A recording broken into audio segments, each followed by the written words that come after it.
자, 그럼 오장 주도 섹터 두 번째 섹터도 바로 한번 열어보겠습니다. 오늘 두 번째 주도 섹터는 하나 에어로스페이스입니다. 자, 저희가 이제 유중의 악재를 털어내면서 주가 급반등이 나와주고 있는데 때마침 내일 주주총회가 또 있기도 한데 이제 추가적인 악재는 없을지 많은 분들 궁금해하실 것 같아요. 어떻게 보실까요? 우선 지금 좀 안타까운 부분은 있어요. 물론 하나 에어로스페이스나 좀 그전에 하나그룹주들이 정말 많이 잘 갔었잖아요. 그리고 이제 다시 이제 호주 쪽에서의 이 항공 방산 기업들 인수나 이런 부분에 있어서 하나 기업들의 주가가 좀 많이 올라갔고, 그런 작년에 이 하나그룹에서도 이제 그 주주 개편이나 이런 부분을 좀 잘했던 상황에서 관심이 일차적으로 모아졌었거든요. 그리고 공격적으로 해외 쪽에서의 방산 기업을 중심으로 또 조선 기업을 중심으로 M&A를 좀 시도했던 부분에 있어서 주가가 생각보다, 그러니까 실적이 좋은 기업들도 있지만 그 실적의 증가 속도보다 주가 속도가 더 많이 가파르게 좀 올라갔던 것도 있어요. 대표적으로 이제 하나 에어로스페이스가 맞다라고 좀 볼 수 있겠는데, 근데 하지만 이 공격적인 투자에 대한 가능성으로 2차적으로 주가가 좀 점프를 했지만 과연 그 돈이 있을까? 하나 그룹 자체적으로도 이런 의구심이 항상 좀 있었거든요.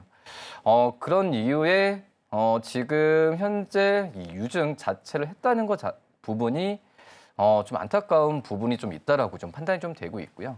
근데 이거에 대해서 주주총회 쪽에서 내일 좀 얘기가 나왔을 때 다시 한번 언급을 제대로 할 수 있을지는 모르겠지만, 그거에 대한 명확한 부분을 밝히지 않으면 나중에 향후에 주가적인 측면 또 변동성이 좀 많이 나올 가능성이 좀 있지 않을까라고 좀 생각이 되고 있고, 그리고 이제 하나그룹의 지분 구조상 봤을 때도 계속해서 이 경영 승계나 여러 얘기가 나올 거예요. 또 얼마 전에 지난주에는 하나에너지가 또 이제 이 하나 다른 자회사를 통한 소송이나 이런 부분 얘기가 나왔었거든요.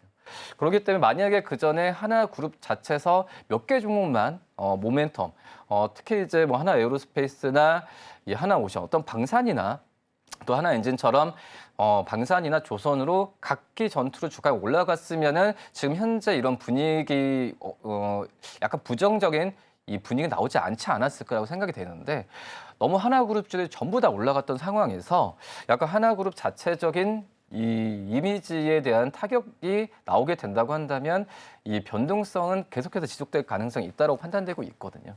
뭐 그렇기 때문에 주주총회에서 이런 부분을 좀 해소해야 되는 게 일차적으로 있겠고, 그리고 역시 하나 에어로스페이스 유중이 지금 일차적인 지금 시장에서 관심이 있잖아요. 그렇기 때문에 그 부분을 이 큰 모회사라고 할 수 있는 하나그룹이 어느 정도 유중에 참여할지, 뭐 이 부분도 주가에 대한 안정성이나 이런 부분을 다시 한번 좀 할 수 있지 않을까, 이 부분을 좀 키워드로 봐야 되지 않을까라고 생각이 됩니다. 네. 우리가 사실은 큰 맥락에서 주주총회 시즌을 지나오고 있잖아요. 그 과정에서 유상증자에 관한 이슈가 굉장히 많이 부각을 받습니다. 오늘만 하더라도 이제 중소형주들의 유상증자 소식에 주가 자체가 크게 급락하는 모습이 바로 연출이 되기도 했는데, 특히 하나 에어로스페이스나 삼성 SDI 같이 비교적 이제 큰 대기업들의 유상증자도 우리가 한 번쯤은 고민해 볼 만한 요소가 있을 것 같습니다. 왜냐하면 계열사를 통해서 충분히 자금을 조달할 수 있음에도 유상증자를 단행한다라는 부분에서 주주들의 비판적인 목소리도 나오고 있거든요. 자, 그러면은 만약에 이렇게 유중에 관한 악재를 안고 크게 급락하는 기업들은 어떤 대응점들을 좀 가져가 봐야 될까요? 일단 이제 유상증자가 뭐 두 가지죠. 뭐 첫 번째는 신사업의 진출. 뭐 이 부분은 좀 좋은 그런 이슈라고 볼 수 있겠고, 두 번째는 이제 뭐 재무구조 개편이나 재무구조에 대한 부분 탄탄하게 하기 위한 또 이제 차입금이나 이런 부분을 어떤 그 좀 만회하기 위해서 유증을 하는 경우가 있을 텐데, 뭐 전자적인 측면에서는 긍정적일 수 있어요. 지금 앞서서 저희가 제약바이오 주들도 지금 얘기를 했지만 유증을 할 수밖에 없는 상황이거든요. 왜냐하면은 투자에 대한 부분을 필수적인 산업의 가장 큰 요소로 생각하는 기업들 같은 경우에는 유증을 할 수밖에 없는 그런 상황이지만, 두 번째처럼 어떤 재무구조 개편을 재무구조 쪽으로 재무가 불안한 상황에서 유증을 한다. 근데 이 부분을 또 대부분의 기업들 신사업, 사업 투자에 대한 부분을 포장을 할 수가 있거든요. 그런 부분을 잘 나눠서 생각을 해야 된다라고 좀 말씀을 드릴 수 있겠고, 그래서 지금 현재 이 뭐 금감원이나 여러 정부 쪽 같은 경우에도 뭐 유증에 대한 부분에 있어서 심사 방안에 대한 부분을 뭐 지난달 말에도 그렇고 지금 마련을 하고 있는 그런 상황이거든요.